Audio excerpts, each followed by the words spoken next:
नमामीशमीशाननिर्वाणरूपम् विभुं व्यापकं ब्रह्मवेदस्वरूपम्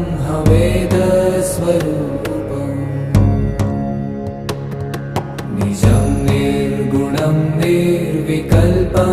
निरीहम्